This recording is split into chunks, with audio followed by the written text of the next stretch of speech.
श्री स्वामी समर्थ. नमस्कार मंडळी, स्वागत आहे तुमचे माझ्या यूट्यूब चॅनलवरती. आजचा दिवस तुम्हाला खूप छान सुखाचा आनंदाचा जाऊ हीच मी स्वामींच्या चरणी प्रार्थना करते आणि आज या नवीन व्हिडिओला सुरुवात करते. येत्या 29 जूनला म्हणजेच सोमवारी आहे वटपौर्णिमा. आपल्या हिंदू धर्मात वटपौर्णिमेला अनन्यसाधारण महत्त्व दिले जाते. हा एक सुवासिन स्त्रियांसाठी एक अतिशय पवित्र आणि मंगलमय दिवस मानला जातो. हिंदू पंचांगानुसार दरवर्षी वटपौर्णिमा हा सण ज्येष्ठ महिन्यातील पौर्णिमेला साजरा केला जातो.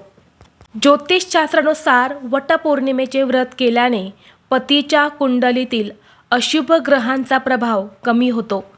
तसेच विवाहिक जीवनातील अडचणी दूर होतात आणि पतीला दीर्घ आयुष्य व उत्तम आरोग्य मिळते.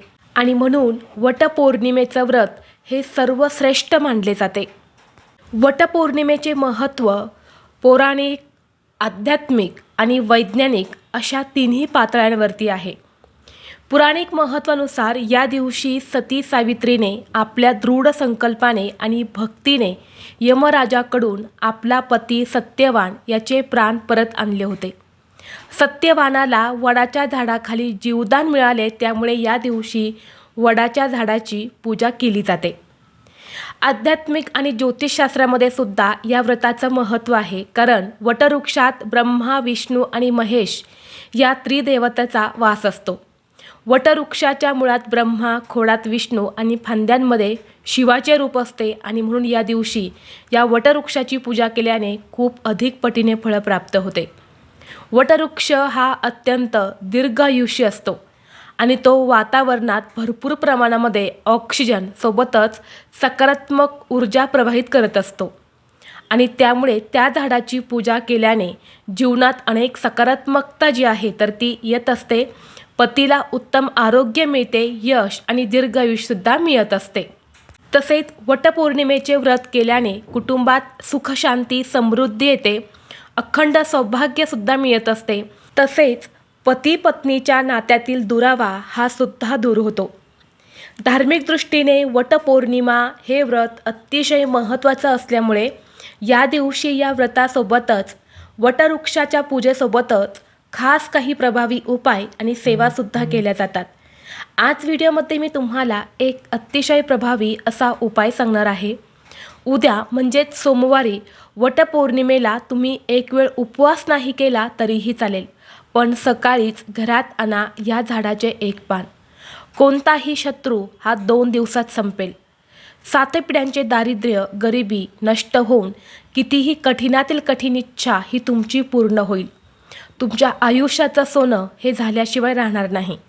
तर असे कोणत्या झाडाचे पान आणायचे आहेत, त्या पानाचं काय करायचं आहे याबद्दलची संपूर्ण माहिती या व्हिडिओमध्ये मी तुमच्यासोबत शेअर करणार आहे.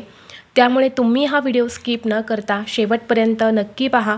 चॅनलवरती नवीन असाल तर सबस्क्राईब करा आणि असेच माहितीपूर्व नवनवीन व्हिडिओ पाहण्यासाठी बेल आयकॉनलाही प्रेस करा. म्हणजे जेव्हा कधी मी नवीन व्हिडिओ अपलोड करेल त्याचं नोटिफिकेशन सर्वात अगोदर तुम्हाला भेटेल आणि तुम्ही एक पण व्हिडिओ मिस करणार नाही. तसेच व्हिडिओला एक हाईप देखील द्या. आज या व्हिडिओमध्ये मी तुम्हाला जो उपाय सांगणार आहे तर हा उपाय अतिशय प्रभावी आणि सात्विक आहे. हा उपाय जर तुम्ही श्रद्धेने केला तर नक्कीच या उपायाचं फळ तुम्हाला प्राप्त होईल. 29 जूनला म्हणजेच परवा सोमवारी वटपौर्णिमा आहे.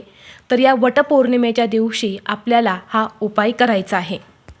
इच्छापूर्तीसाठी आपण हा उपाय करणार आहे.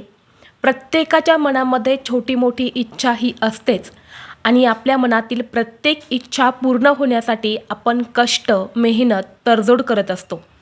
परंतु कधी कधी तुम्ही बघितलं असेल, आपण कितीही प्रयत्न केले किंवा कितीही कष्ट केले तरीही आपल्या प्रयत्नांना यश मिळत नाही आणि आपली इच्छा जी आहे तर ती पूर्ण होत नाही. आणि म्हणूनच आपल्या मनातील कितीही कठीणातील कठीण इच्छा पूर्ण करून घेण्यासाठी आपण वटपौर्णिमेला हा उपाय करणार आहे. स्त्रिया, पुरुष, मुलं, मुली कोणीही हा उपाय करू शकते. अगदी पत्नी आपल्या पतीसाठी हा उपाय करू शकते किंवा आपल्या मुलांसाठी सुद्धा हा उपाय करू शकते. जर तुमच्या घरामध्ये पैशांच्या अडचणी असतील, घरात पैसा येतो पण टिकत नाही किंवा घरात पैसे येण्याचे सर्व मार्ग बंद झालेले आहेत, म्हणून धनप्राप्तीसाठी आणि लक्ष्मी प्राप्तीसाठी सुद्धा हा उपाय तुम्ही करू शकता. तसेच जर तुमच्या मुलांची प्रगती होत नाही, मुलांना मनासारखी नोकरी मिळत नाही किंवा मुलं सतत आजारी पडत आहे किंवा त्यांना शिक्षणात यश मिळत नाही, तर यासारख्या मुलांच्या समस्या दूर होण्यासाठी सुद्धा हा उपाय तुम्ही करू शकता. तसेच जर आपल्या पतीची प्रगती होत नसेल, पतीचा एखादा उद्योग व्यवसाय आहे तो चांगला चालत नसेल, पतीला जर कोणत्याही कामामध्ये यश मिळत नसेल किंवा पतीमागे सतत अडचणी आहे, त्यातून जर मार्ग मिळत नसेल किंवा प्रमोशन मिळत नसेल, तर अशा पतीच्या इच्छा ज्या आहेत तर त्या पूर्ण करण्यासाठी सुद्धा महिला हा उपाय करू शकता. तसेच स्वतःसाठी सुद्धा हा उपाय तुम्ही करू शकता. तसेच जर तुमच्या जीवनामध्ये एखादा शत्रू असेल, एखादा खूप जवळचा व्यक्ती आहे परंतु तो तुमच्यावरती जळत आहे, तुमची झालेली प्रगती त्या व्यक्तीला जर देखवत नसेल किंवा एखादा गुपित शत्रू आहे तुमच्यावरती गुप्त वार करत आहे किंवा शत्रू आहे जो तुम्हाला समोरून येऊन त्रास देत आहे, तुमच्या प्रगतीमध्ये वारंवार अडथळे आणत असेल, तसा कोणताही शत्रू हा सुद्धा या उपायाने संपूर्णपणे नष्ट होतो. आता नष्ट होतो म्हणजे काय, तर तो जो शत्रू आहे ना त्याची बुद्धी ही भ्रष्ट होते. तो आपल्यावरती जे काही आपलं वाईट करण्याचा प्रयत्न करत असतो, तर ती जी बुद्धी आहे ना ती त्याला ते वाईट करण्यासाठी कुठेतरी रोखून ठेवत असते आणि म्हणून आपण हा उपाय जो आहे तर तो करणार आहे. आपल्या ज्योतिषशास्त्रामध्ये अशी अनेक झाडे झुडपे आहेत ज्यामध्ये साक्षात देवी देवतांचा वास असतो. त्या झाडामध्ये एक प्रकारची दैवी शक्ती असते आणि जेव्हा आपण विशेष तिथीवरती त्या झाडासंबंधित काही उपाय करतो तेव्हा ती दैवी शक्ती जी आहे तर ती आपल्याला प्राप्त होत असते आणि आपल्या कुंडलीतील सर्व दोष जे आहे तर ते दूर होत असतात आणि म्हणून आपल्याला प्रत्येक कामात यश मिळू लागते. तर असेच एक दैवी वृक्ष असलेलं झाड आहे ते म्हणजे वटवृक्षाचे झाड. बघा, वटपौर्णिमेचं जे व्रत आहे ना हे सर्व व्रतांमध्ये सर्वश्रेष्ठ मानले जाते आणि हे व्रत वटवृक्षाची पूजा केल्याशिवाय पूर्ण होत नाही. म्हणून या दिवशी सर्व स्त्रिया व्रत करून वटवृक्षाची पूजा करतात, कारण आपल्या हिंदू धर्मात त्या वडाच्या झाडाला पवित्र, पूजनीय आणि अक्षय वृक्ष मानले गेले आहे. याला दीर्घायुष्य आणि सतत पसरणाऱ्या पारंब्यांमुळे याला अमरतत्वाचे प्रतीक मानतात. आणि या झाडांमध्ये साक्षात 3 देवता म्हणजे त्रिदेवता वास करतात.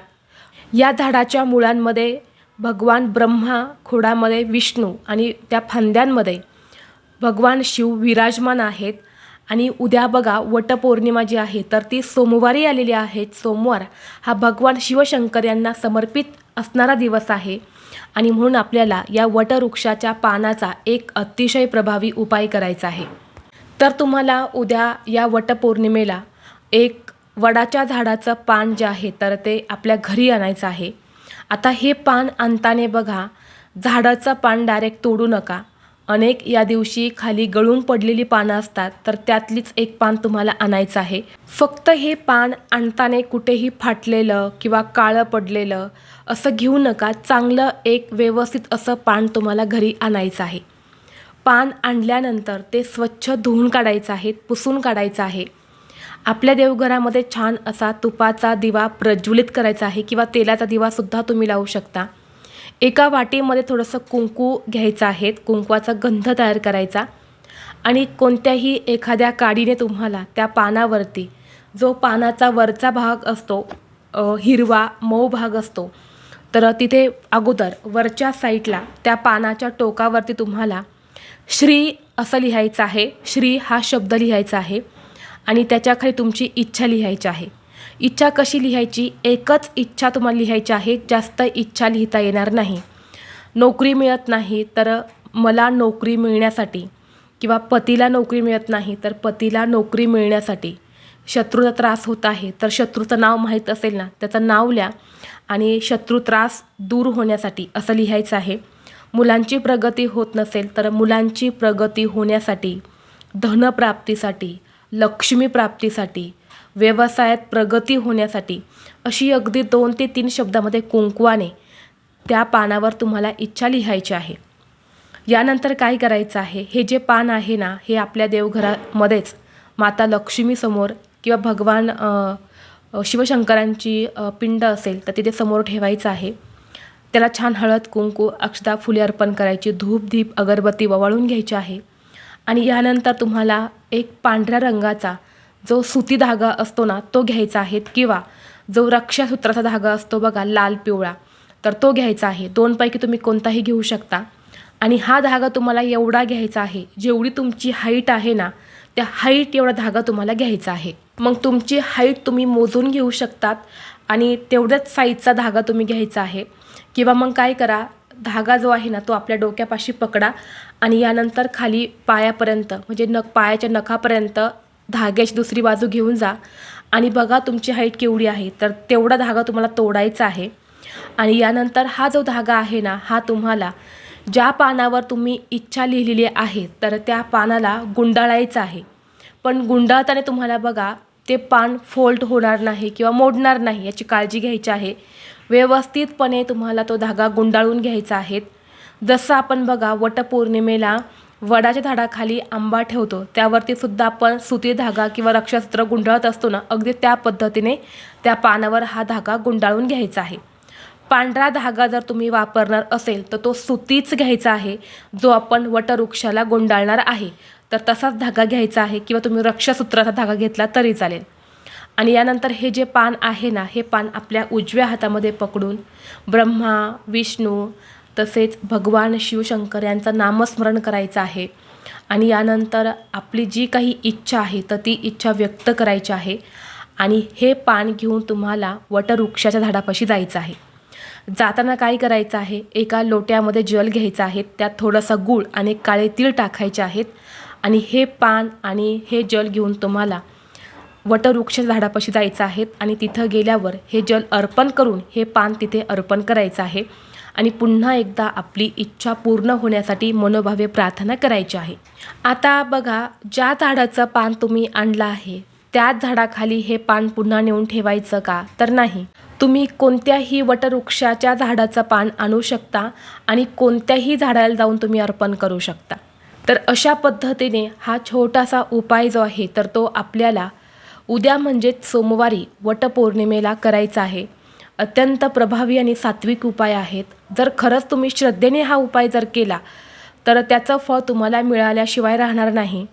फक्त उपाय करत असताना मनामध्ये कोणतीही शंका ठेवू नका किंवा तुम्ही हा उपाय केला आहे किंवा करणार आहे असं कोणालाही सांगू नका.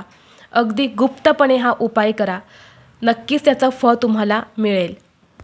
आणि जेव्हा तुम्ही तुमची इच्छा व्यक्त करणार आहे ना तेव्हा माझी इच्छा ही पूर्ण झाली आहे असं वर्तमान काळामध्ये तुम्हाला इच्छा व्यक्त करायची आहे. ती खूप जास्त प्रभावी असते. जर आता तुमच्या घरामध्ये सुतक असेल तर तुम्हाला कोणताही उपाय करता येणार नाही. आणि जर स्त्रियांना मासिक धर्म असेल तर पुरुषांनी, मुलांनी कोणीही हा उपाय केला तरीही चालेल. तर ही अत्यंत महत्त्वाची माहिती मला तुमच्यापर्यंत शेअर करायची होती. व्हिडिओ तुम्हाला आवडला तर लाईक करा, चॅनलवरती नवीन असाल तर सबस्क्राईब करा आणि हा व्हिडिओ आपल्या मित्रपरिवारासोबत जास्तीत जास्त शेअर करा. चला तर मग भेटू असंच पुढल्या एका नवीन व्हिडिओमध्ये. तोपर्यंत सर्वांना श्री स्वामी समर्थ.